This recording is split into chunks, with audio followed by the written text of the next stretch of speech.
It is 10:21. Online, we have submitter Paul Bowden. All submissions are on page 241 and 381 of the agenda packs. Mr. Bowden, can you hear us? All right. Yes, I can. Can you hear me? Yes, thank you very much for that. So Paul, we've got 5 minutes for your presentation. Hopefully you can see the timer on the screen. Fantastic. Thumbs up. Nice. So at 4 minutes, we'll ring a bell, and that just gives you a signal you've got 1 minute to wrap up. If you want to allow time for councillors to ask questions or points of clarification, you need to allow for that within that 5-minute window. All right? Thank you so much, Madam Chair. Thank you. All right. Over to you, Paul. Okay. Good morning, councillors. Third day of deliberations. I'm sure you're fairly tired, so I shall try and make this fairly short. In the interest of transparency and full disclosure, in my professional capacity, I work with the South Waikato District Council in the role of Head of Economic and Community Development. So I'm well acquainted with your proposals around Te Waka and the Regional Development Fund. However, I'm speaking to you today not in my professional capacity, but in my capacity as a ratepayer, albeit a somewhat informed one. In my view, the options that have been set out perhaps could be expanded to include more flexibility with regard to Te Waka's funding, given that a strong economy is one of the core purposes of the regional council. There is a case to be made for support for Te Waka being funded through rates on an ongoing basis for the entirety of the LTP. I personally feel that using the Regional Development Fund to cover the funding for Te Waka would time limit the amount of funding that's available, given the size of the fund and the proposed 750,000 a year funding for Te Waka. I think Regional Council is uniquely placed within the local government ecosystem in the Waikato to take that multi-generational long-term view. Your support for the Waikato Wellbeing Project and your historical support for economic development in the region stands you in good stead, but also puts an obligation upon one's shoulders to take that longer term view that well-being and ensuring that the entire region benefits from the prosperity that's created through the region is only a lens that Regional Council can view prosperity through. Each territorial authority clearly looks after its own needs primarily, and then secondary is the needs of the region, whereas I think that's the other way around when it comes to the Regional Council. So in my humble opinion, giving Te Waka funding for the next 3 years through rates funding, and my proposal would be that you would transfer the Regional Development Fund across to Te Waka. The income they derive from that investment would provide additional funding. One of the constraints to Te Waka has been the actual level of resource available, given the size of the region compared to other regional economic development agencies. Should Te Waka cease operations, then the fund would return back to Regional Council and would provide a further foundation for further investments in regional economic development. They're my points, and I'm happy to take questions. Thank you. Any questions from councillors? Councillor Kneebone. Hey, thanks, Paul. Just would you suggesting we should go cold turkey in the sense of straight into a rating mechanism or blend it in? Sorry, I couldn't quite hear the councillor. Just bring the microphone there. Sorry, are you suggesting we should go a cold turkey, for want of a better word, and just rate for the full amount straight away, or blend it in, i.e. soften the rating impact as it transitions to a full rating? My suggestion would be, yes, cold turkey is the appropriate term, to take it as a full rates cost for the next 10 years. I think if it is truly one of the core purposes of the organisation, and it's primarily going to be the vehicle that you can deliver against sustainable development goals, I think it's 8, 9 and 10, then it really should be rates funded. If it's an ancillary purpose, then you could make an argument that you fund it differently. But I think a strong economy is supported by your environmental and infrastructure investments. Likewise, investing rates funding into Te Waka would provide a foundation to a strong economy. So yes. And are you suggesting a general rate or one on commercial business type rate? I wouldn't presume to suggest how you would do that, but I think there is an obligation to take a rates funding approach, whether that's a general residential rate, or sorry, a general rate or a targeted rate on specific parts of the economy. But you could, that's a very sensible suggestion that maybe that be targeted to the business sector as a way of softening the burden on general ratepayers. Thank you. No other questions? Councillor Strange, would you like to thank our presenter? Yeah, good morning, Paul. Angela Strange here. Yeah, thank you for your submission and your presentation as well. And yeah, it's great to hear from someone within our region who has that professional knowledge and skills in economic development as well. So yeah, it's really great to hear your suggestions as well and that long-term view. Yeah, we do appreciate you trying again after your initial technical difficulties this morning. So yeah, thank you. Yeah, once again for your submission and viewing coming before us this morning as well. Appreciate it. Thank you, Angela. Greetings from Sydney and have a great day of deliberations. Thank you. Thank you. Kia ora. All right. Marcus? Okay. All right. We'll invite, so we're just going to skip ahead in the agenda, councillors, and we'll invite Leonard Gardner from Foster Construction Group. Leonard's submission is on page 379 of your agenda pack. Welcome, Leonard. So we've got 10 minutes for your submission. So you'll see the 10 minutes on the screen. At 9, we'll ring the bell. And as you would have hopefully heard me say before, if you would like to allow time for councillors to ask points of clarification or questions, you need to incorporate that within the 10 minutes. Great. Thanks Over very to much. you. Tēnā koutou katoa. I'm called Leonard Gardner, Take Ingoa. Just all my disclosures of interest. I'm a director and chair of the Foster Construction Group and Foster Develop there. I'm on the Bridge Trust. And those are probably the most important things in this context here. First of all, just acknowledge the role of the Waikato Regional Council in terms of that Waikato regional leadership and how important it is for our region to be coordinated, have a common strategy and a common vision to move forward with. It's mission critical, particularly when things are tough, and things are tough out there. So just your deliberations are important. So thank you for your time and efforts that are going into that. I've just come from a presentation 45 minutes ago to the Hamilton City Council on their long-term plan, which went swimmingly. I did it, which was great. And I spoke to them about too. They've got a role in the Waikato region, not just about their city, to provide leadership and to work alongside the council here. Before I get into my thing, again, thanks for the commitment to the theatre, and thanks for those who came through and looked at it. It's making good progress. Just a little bit of good news for you. So thanks again. Right, what I'm actually here for is to speak to Te Waka, an organisation that we engage a lot with as a business, and we attend workshops and we engage with other businesses in that context and council as well. I guess, and so our submission is in support of the continued funding of that. As much as I'd like to be able to fund it all ourselves in terms of business and Fosters, we do our part, but we can't come up with these sort of numbers to support it. And actually, that's why support from the regional council as that baseline funder is so important.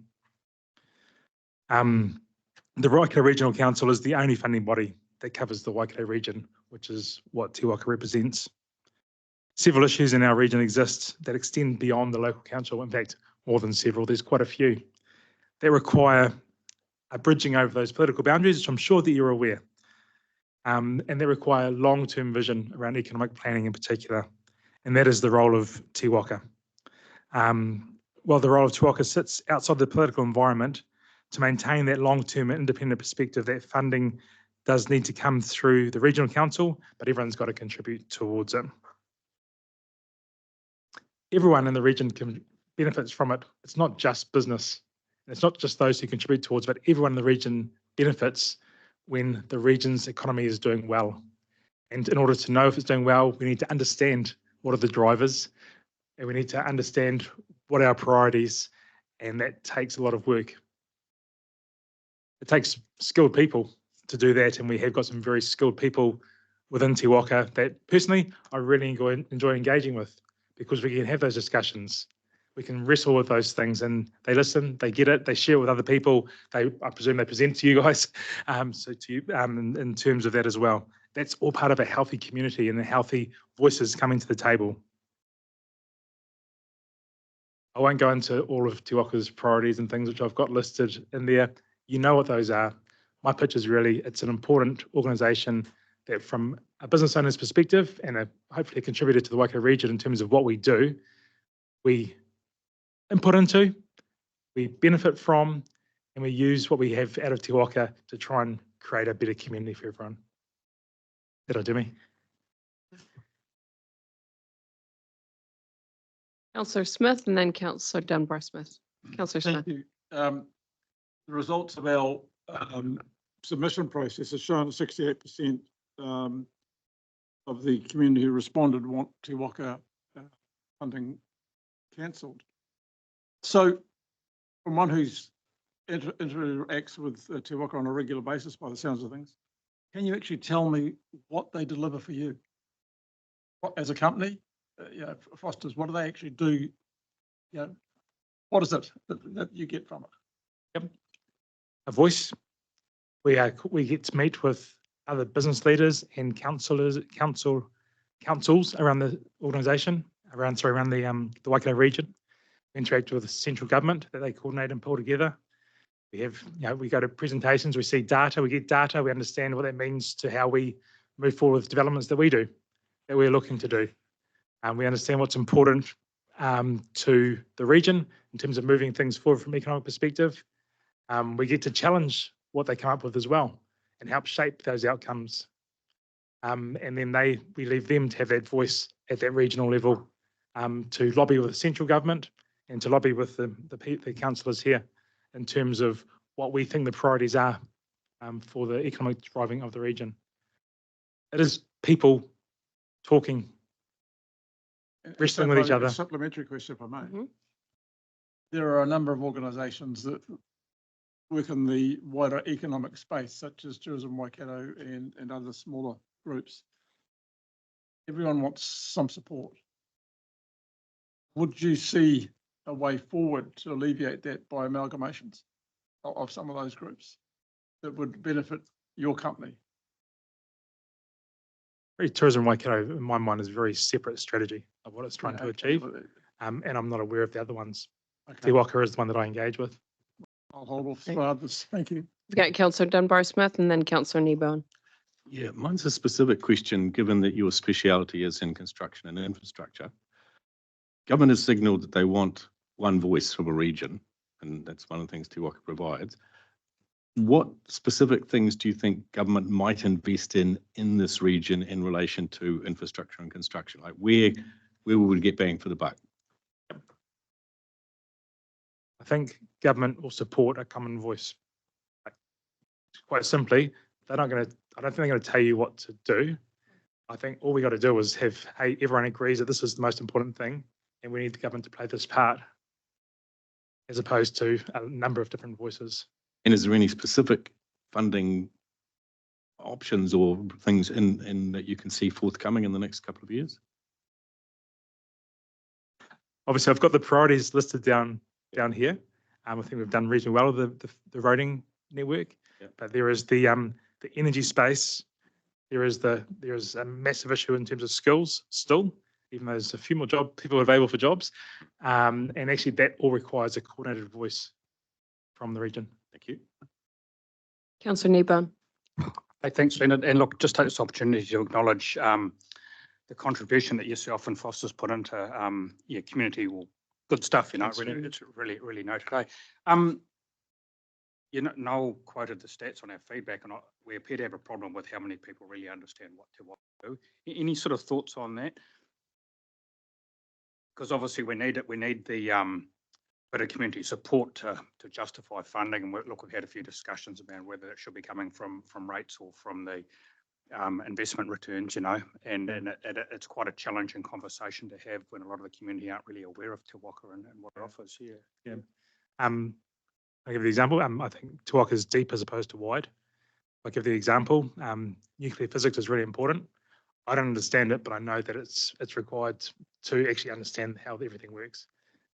Don't know if it's a good example, but actually Te Waka's the economic understanding is deep, not wide. I understand a portion of it.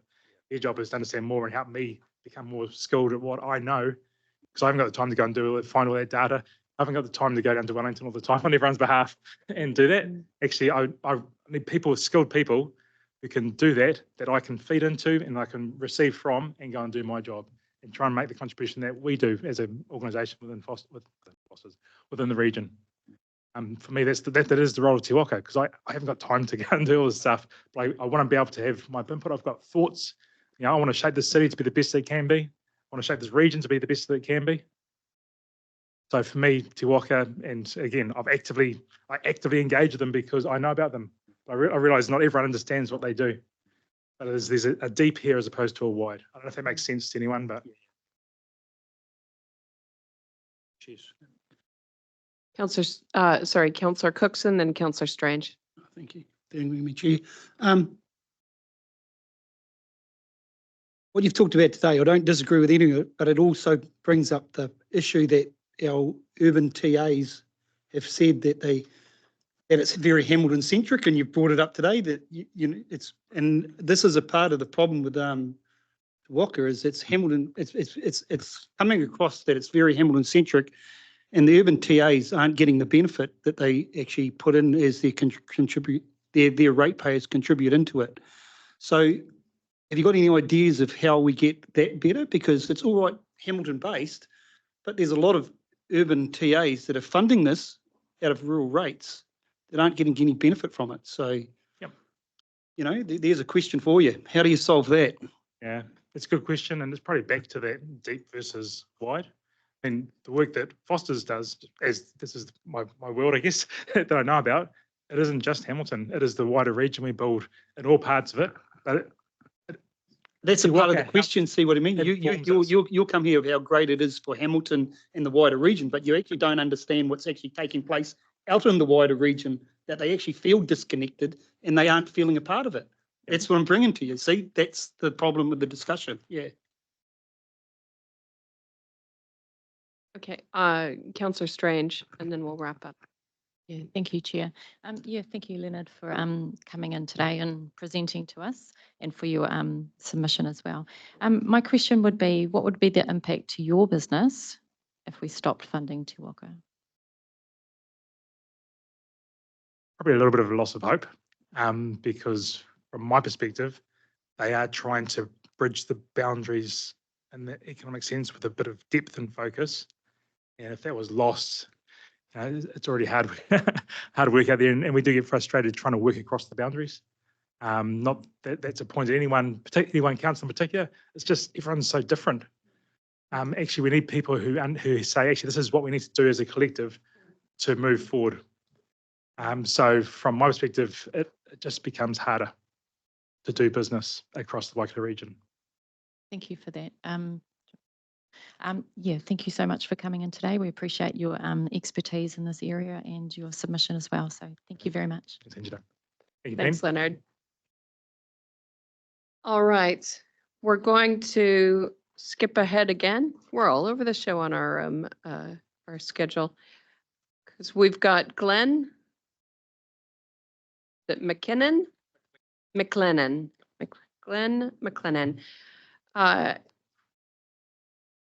and we had you originally for a 5-minute slot, but you are representing the Whatawhata Community Association, and we do have time, and we have been extending 10-minute slots to those representing organizations. So, so we're happy to extend your time. So just so you know, you would have heard, we've got our 10-minute clock on the wall. We'll ring the bell at 9. If you want to allow some councillor engagement, incorporate that within that time. Absolutely. Thank you, Glenn. Okay, so I'm Glenn and I represent the Whatawhata Community Association. And today really presenting on, in particular, on the change that you're proposing to the public transport rating system in the Waikato district in particular, because that's where we're impacted. I'll cover 3 things today. I'll cover the who collects the rates piece. I'll talk about how the rates are set, and then I'll say, so what, now what? Now, currently, WDC collecting the rates, and in future, you're proposing that the Waikato Regional Council collect those rates. Got no issue with that. I think it probably is much more efficient to have it going through one set of hands as opposed to 2. So that's not the issue that I'm here today to talk about. What I'm here today to talk about is how the rates are set.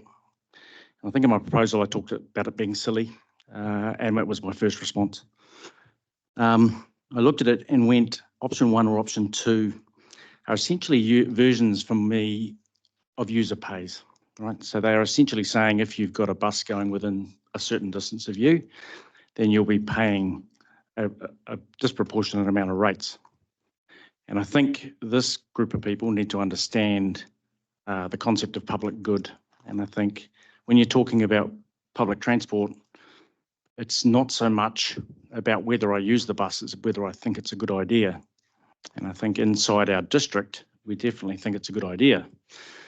But what you're proposing, at best case scenario, times the dollar value annually by 10 to houses that are within a distance. The reality is, in the regions or in the district, we're built around little nodes and state highways and little towns. But the reality is, we all currently contribute to public transport in the name of the public good. The reality for this committee is that when you put public transport on, it's never going to be consistent enough in those regions to serve the purpose that it serves in town. I can't get on a bus in the morning and go to work and then come home. It doesn't really work that way and fit my schedule. And I think you'll find that had people been reading your proposal or your long-term plan, that you'd have more outcry than you've got at the moment. So from my perspective, option 1 and option 2 really need to be looked at and discarded. And what you need to do as a group is have a look at how it's being done now, understand that there's not a whole lot of things wrong with it, and really investigate what that's about. Because, for me, that's a big problem. In terms of so what, now what, we do support you collecting the rate. That's not a problem. It's got to be more efficient. We don't support 1 or 2, and we recommend you work with Waikato District Council. And during the changeover, I understand you've got time on your side to really make your rating system reflect not user pays, but in fact public good. I think you lessen the impact on everybody that way, and you don't end up with a $60 or $600 charge on somebody's rates bill in this time of extreme caution around rates. Support your change in collection. Don't support 1 or 2. And I just say there, it smells to me like a situation I've seen before, where as a council you're given two options that are comfortable by staff ostensibly. This is what we think we could do, and it probably fits a box that they've lived in before. But the reality is, would be distinctly unpopular and would be harsh on people who aren't necessarily using a service, but in fact support it because it's in the public good. So collect your, and you really have to look at that WDC system in terms of spreading the cost of that. That's what I think from here. I'm happy to answer any questions. Councillor Strange. Yeah, thank you for your submission, and good to see you again. I think you came in for regional land transport. Having a couple of weeks of it, to be fair, you're all doing it at the same time. Yeah, really well thought out submission and thoughts. Pleasing to hear that you do support us collecting the rate. We do have a year to work out what that might look like. So yeah, appreciate your ground truthing and telling us what works for your community as well. So we'll definitely take that on board in our deliberations. But yeah, thank you for your voice. All good. Councillor Kneebone. Yeah, no, thanks. I'm just curious, I don't live in Waikato district. Did they identify it on their rates bill as a specific transport rate, or is it like blended into something else? Quite frankly, can't tell you. Okay. I know it's about $6.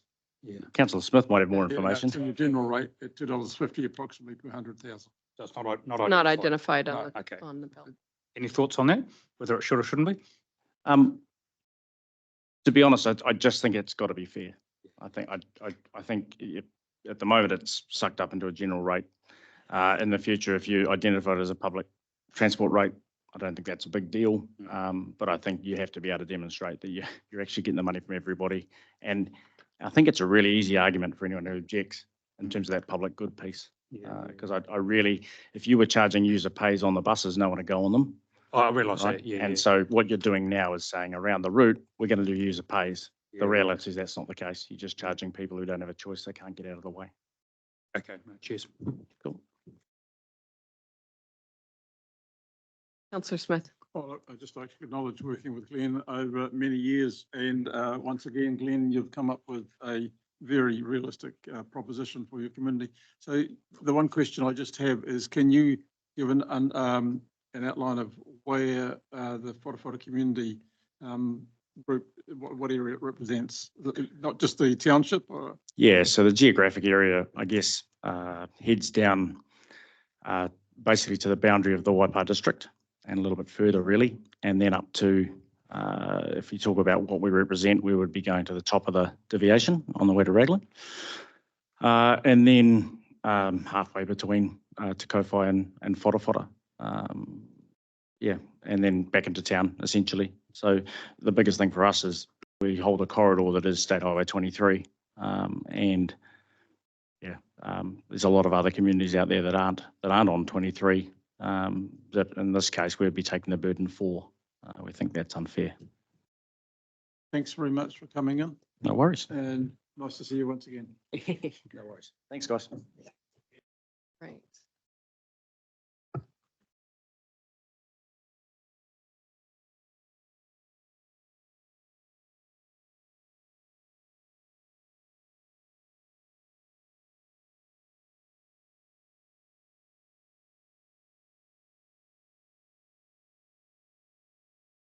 Stu, just on that question, I got that figure of $2.50 per 100,000 from the finance manager at Waikato district. All right. Okay, thank you. Thank you, councillors. We've got Community Waikato.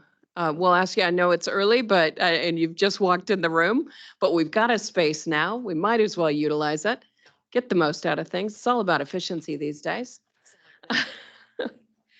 So we have Holly and Sarah. And this is, I believe a hard copy of the submission has been distributed to councillors. Kia ora. All right, so we've got 10 minutes for Community Waikato. So we've got a clock on the screen at 9 minutes. You'll hear a bell. If you want to allow time to engage with councillors, you need to incorporate that within the 10 minutes. Absolutely, thank you. Thank you. Tēnā koutou katoa. It's great to be here. I'm Holly Snape from Community Waikato. Sarah Gibb with me here today. For those of you who don't know about the work that we do, we're a capability and capacity strengthening organisation, and we work with charities across the region. So largely with community organisations, community groups, social services and Māori entities. We work in a one-to-one, face-to-face capacity a lot of the time around things like governance, financial literacy, strategic planning, annual planning, those kinds of things. So that's really around how do we enable small entities, community organisations, Māori groups to thrive in the work that they do so that they have greater wellbeing outcomes for the people they serve. The other capacity in which we work is engaging with decision makers and influencers like yourself around what sort of things make an impact to communities at a strategic level. And it's in that capacity that we're here to talk to you today. And I've brought Sarah along because Sarah is the person in our team who does the face-to-face mahi, particularly in the area of community transport and public transport. And that's what I wanted to talk about today. You'll see there's a number of different things that we address in the submission, but community transport's one we're particularly passionate about. So I'd like to pass over to Sarah to give you a little bit of a background about what we've done and potentially the future. Yeah, thanks everyone. Nice to see you all. Gosh, it's many years ago now that the issues around community transport came to our attention. In terms of defining community transport, those of us who were at the start of this sort of mission said that it was a ride when you haven't got any other option. And really that's stuck. 10 years on, we still feel the same about that. It's predominantly faced by our rural communities where public transport is either not provided or is limited, and it's rides where people need to get predominantly to the health sector. We like to say also for social inclusion. The reality is, as times have got a bit harder, it's more and more around the health issues and isolation. We have about 30 community transport providers that are known to us. At the same time, we're very aware that there are others, all the marae, you know, they all create ways to present rides. Regional Council has been along for this journey. They were part of the beginning, but you've also really stepped up in the last few years, and I guess I'm here on behalf of those community transport providers to say thank you for that commitment. You now have a community lead position in your team. Amantha is wonderful. She's terrific with the groups, but she also has that strategic mind and the ability to engage with NZTA, with Te Whatu Ora, New Zealand Health and others. It's been an absolute asset. But the other thing is you created this fund, and Angela was a key to that. That's 2 years ago now. That's the fund that you created a rates per household. And it looks as if in the LTP you're willing to support increasing that, and that's just marvellous. The difference it's going to make is particularly in our rural communities where things have changed. Cyclones have come along, costs have come along. The difference for most groups at the moment is, yes, we all knew petrol was going up, that's one thing. But we didn't know that health provision would change. We didn't know that people who needed to have eye appointments now go to Rotorua and not the hospital. We didn't know that there would be services that operate out of Thames Hospital for people who live in Tokoroa. And so what's really changed is that the providers have ended up having to change their services. And when I say providers, these are all volunteers. The only organisations that have a slight salary component are those who have a part-time volunteer coordinator who arrange all the drivers and everything that's part of that. But what you've got now is those 30 groups who started out with a van 10 years ago have now got a van, maybe 2 other vehicles, usually comfortable SUVs, or their own vehicles, because they're actually now having to go to multi-venues. There's no longer this idea that we're going to do 2 trips to Waikato Hospital in a day. They're even going over to Tauranga. So there's no set plan. And what we've found is that's the thing that's made the largest operational differences to these groups. I think the other thing that the fund has enabled is that it's actually connected the groups in a way that we didn't envisage, where they're all aware of what each other got in the recent fund and why, and maybe what differences some of those groups need to make to their operations so that they can attract more of that funding. So some of them are looking more at their governance. Some of them are definitely now working more closely together. So for example, a ride in Tairua might now come through Pairoa and actually connect to a Pairoa service to bring it across to Hamilton, because the Pairoa service needs to drive to Thames. So there's a lot more of sorting out.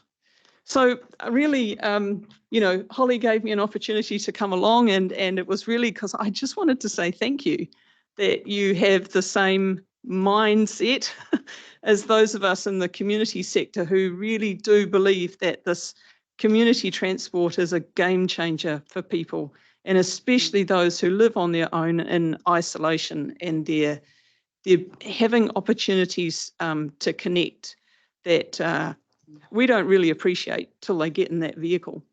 So thank you. I also just wanted to add that investing in the infrastructure now is going to be really critical for the future as well. We anticipate with an ageing population in a lot of our rural communities, thinking of Thames particularly, there are a lot of older people clustered in those spaces, and so they will have increasing health needs. So these sort of services become increasingly critical. And if we don't have the infrastructure in place to accommodate that effectively, we're going to end up with people who are really at risk. So again, thank you. And, you know, being cheeky, any opportunity to grow that fund to ensure that infrastructure can strengthen as well, absolutely also appreciated. But yeah, we're just a little bit of time for any questions. Thank you so much for that. I'll go to Councillor Nicol.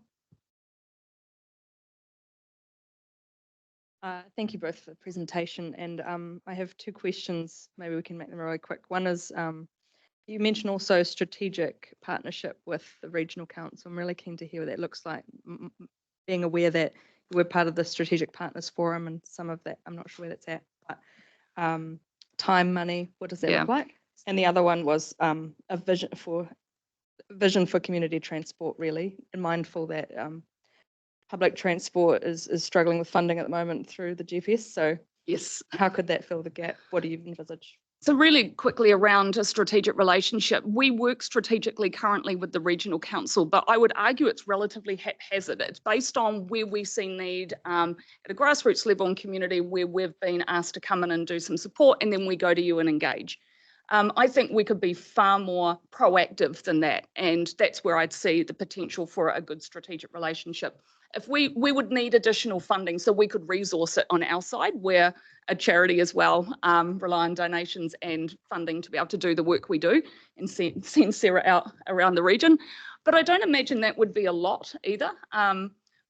We're very happy to sit and have a conversation and look at what sort of costs we have to enable that to happen, but also to start strategizing about what is it that we collectively want to achieve. There are some areas that we absolutely have alignment, so how can we make it happen?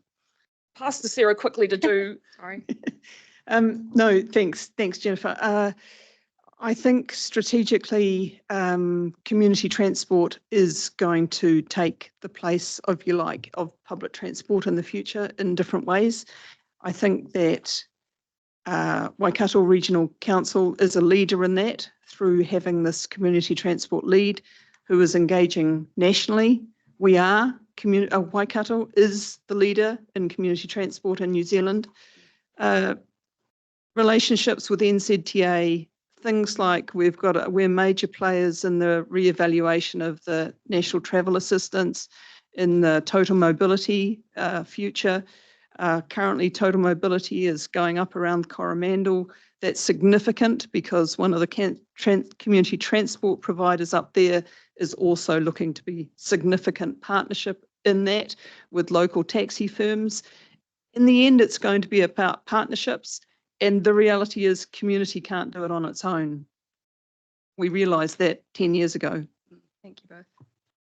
I'll go to Councillor Marr to wrap up. Yeah, thank you. Thank you very much, ladies, for your presentation. And we're definitely seeing the change in need and the flexibility that the community services provide. So yeah, I'm Thames Coromandel, and it's really prevalent. And just if I can quickly sneak a question in while I don't look back at the chair, but are you finding that some of our funding helps leverage other funders?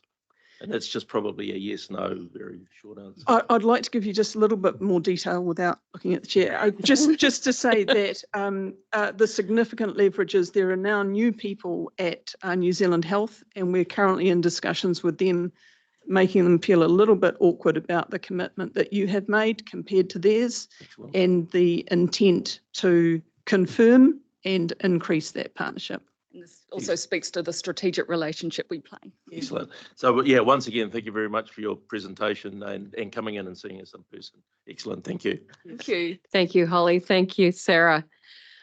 All right. So councillors, what we're going to do is just adjourn for a short, we'll aim for 8 minutes so that we can get Hamilton Christian School all set up for their submission process once we reconvene. So meeting adjourned, it's 11:02.